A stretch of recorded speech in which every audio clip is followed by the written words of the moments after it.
Hola, hola a todos, buenas noches. Cuando a los ciudadanos de Curridabat les preguntan cómo va el país, el 70% de ellos dice que la cosa no va bien. Cuando les preguntan cómo va el rumbo de Curridabat, también el 70% se pronuncia, pero dice que el rumbo de Curridabat sí va bien. Yo vengo aquí a sostener que esta diferencia, este contraste tan radical de opiniones en la misma población y en el mismo momento, se debe a la apreciación que hemos llegado a tener en Curridabat de dos tipos de gobierno diferente. Uno, el gobierno nacional, que tiende a subestimar al ciudadano, que tiene una organización por sectores y que fundamentalmente tiene como producto la oferta. El otro, el gobierno de ciudad, el gobierno local, que más bien depende de la radicalización de los ciudadanos para que le vaya bien, que tiene una actividad organizativa territorial y que es proclive a la demanda. Es cierto que en la ciudad todo sucede a la vez y en el mismo lugar. Es cierto que los gobiernos de ciudad son los gobiernos más cercanos. También vengo a hacer preguntas sobre el rumbo de las ciudades en el mundo y fundamentalmente las claves que harían que las ciudades realmente cumplamos la promesa de elevar la calidad de vida del planeta. Pero antes les voy a contar una historia. Cuando uno llega a ser alcalde por primera vez, y a mí me ha tocado llegar a ser alcalde por primera vez 3 veces ya, el primer sentimiento que uno tiene es el desconcierto más absoluto. Efectivamente, esto de que el gobierno de ciudad es el gobierno más cercano se materializa de formas muy extrañas. Se materializa de formas muy exigentes. Y uno pues vive abrumado y tiene como referencia de lo que es un gobierno, pues el gobierno nacional que ha crecido bajo esa influencia. Y uno sabe que a la larga, si uno organiza la vida de la ciudad del modo en que organiza el gobierno nacional el país, tal vez le vaya algo bien. Pero muy rápidamente uno se da cuenta que aquello es ficción. Pero aunque sepa que aquello es ficción y que no puede pretender que el gobierno local sea una especie de fotocopia en reducción del gobierno nacional, tampoco es que uno sabe qué puede hacer en su gobierno. Entonces uno recurre a los amigos habituales y con mucha puntualidad llegan la academia, las ONGs, las empresas y corporaciones, los partidos políticos, la otra burocracia, la grande, la del gobierno nacional, y todos te dan el mismo consejo. Todos te dicen, alcalde, procúrese una armadura. Esta armadura es un buen repelente contra la empatía, la compasión, la familiaridad, la confianza y el amor. Todas cosas que echan a perder el gobierno. Si uno se resiste a eso, como lo hice yo, más bien se plantea una pregunta fundamental que hice a todos los funcionarios durante mucho tiempo, no importa la categoría de funcionario que fuera en la municipalidad de Curridabat. Y esta pregunta es, ¿a cuántas personas hiciste feliz hoy? Al principio recibía respuestas vagas y después un poco agresivas. Causó tanta molestia entre la burocracia que incluso decidieron enviarme a 2 caballeros de armadura muy importantes en la jerarquía de la municipalidad, el asesor legal y el asesor financiero. El asesor legal me dijo, mire, tal vez usted no entiende que el principio de legalidad separa las cosas entre la vida privada y la vida pública. Y el principio de legalidad fundamentalmente dice que solo se puede hacer lo que está autorizado. Cuando uno vive en la vida privada, tranquilo en su casa, usted puede hacer todo lo que no está prohibido, pero en el ámbito público solo se puede hacer lo que está autorizado. Y en el Código Municipal no hay nada que hable de felicidad. El director financiero, secundando a este señor, me dijo, además le voy a explicar matemáticamente, por si no lo ha entendido. El asunto es que lo que no existe en el presupuesto, no existe en la realidad. Y no hay ningún ítem en el presupuesto municipal que se refiera a felicidad. Hay algo que me pasa a mí, que es que creo que hay que ser rebelde con respecto a las leyes y las costumbres, que es la única manera de avanzar. Entonces seguí haciendo la misma pregunta. ¿A cuántas personas hiciste feliz hoy? Hey López, ¿a cuántas personas hiciste feliz hoy? Bueno jefe, fíjese que hoy sí vi a una señora realmente feliz. Caray, qué sorpresa. Si esta señora estaba esperando 14 años que le limpiaran el lote al lado de su casa. Por supuesto estaba feliz, los invitó a tomar fresco, a tomar café y me mandó saludos a mí.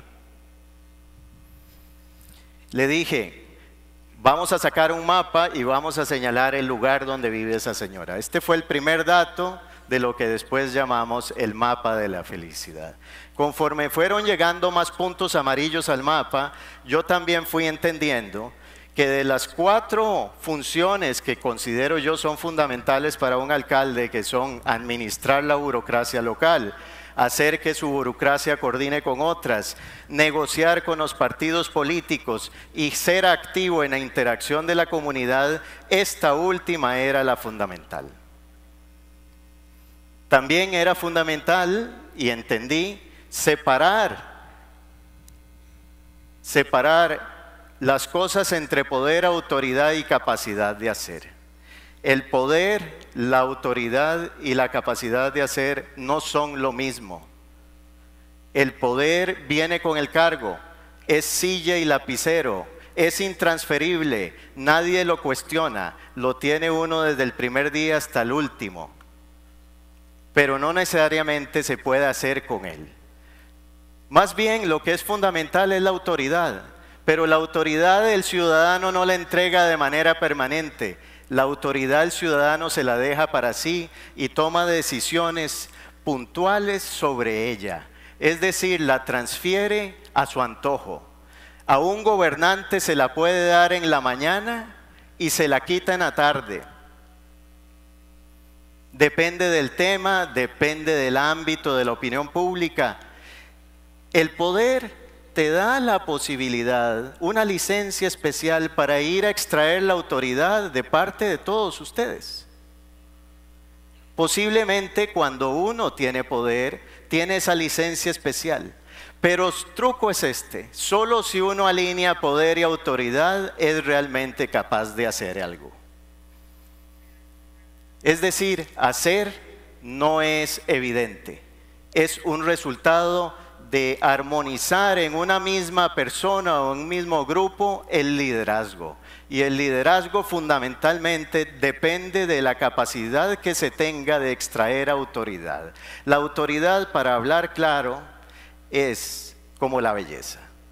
Es decir, no hay un parámetro único, está en el ojo del enamorado.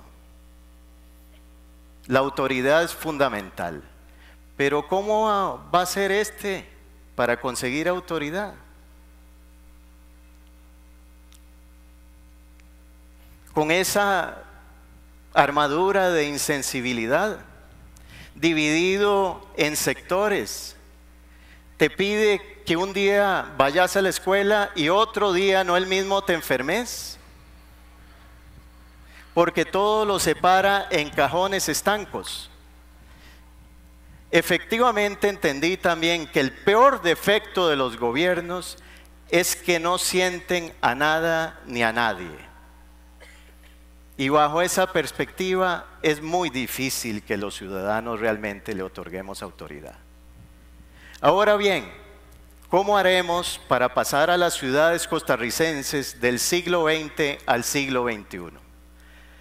Hay 5 ámbitos fundamentales: la biodiversidad, la infraestructura, el hábitat, la convivencia y la productividad. En términos de biodiversidad, lo que es fundamental es traer la conservación como una actividad urbana, es decir, que abandonemos en Costa Rica la hipocresía de que somos conservacionistas solo si se trata de un jaguar que está lejos, pero hipócritas porque no nos interesa ser conservacionistas en nuestro entorno inmediato. Esa división moral, esa doble moral, hay que erradicarla del país, y las ciudades se tienen que convertir en el escenario primordial de la conservación natural. Es decir, hay que eliminar el antagonismo entre ciudad y naturaleza. En términos de infraestructura, es fundamental generar nuevos paradigmas de construcción y materiales. Voy a poner un ejemplo. Llevamos 200 años tratando de que la gota que cae llegue rápido al río.